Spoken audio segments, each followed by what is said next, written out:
Grazie, Presidente. Monsieur le Président, le mécanisme de stabilité que nous avons sous les yeux a été conçu dans la logique des urgences précédentes. Il s'agit d'un mécanisme de sauvetage. Or, à la longue, on ne peut pas sauver des États et on ne doit pas sauver des États. Le but doit être de parfaire l'union économique de l'Europe et de créer un espace budgétaire européen capable de soutenir les États européens et la monnaie unique. Et pour cela, il faut aller plus loin que les urgences du moment ne nous le dictent.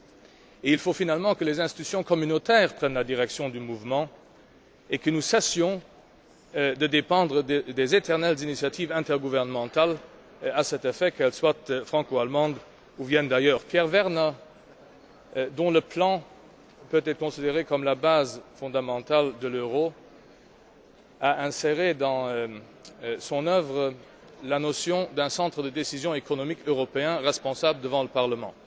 Eh bien, ce centre de décision économique, aujourd'hui, ne peut être que la Commission et le Parlement, c'est celui-ci. La prochaine étape, après avoir franchi le pas de la petite modification du traité que nous nous apprêtons à voter, doit donc, au fond, être de revenir 40 ans en arrière et de réaliser enfin le vœu de Pierre Werner. Je vous remercie. Grazie onorevole Engel. Adesso la parola all'onorevole Cofferati.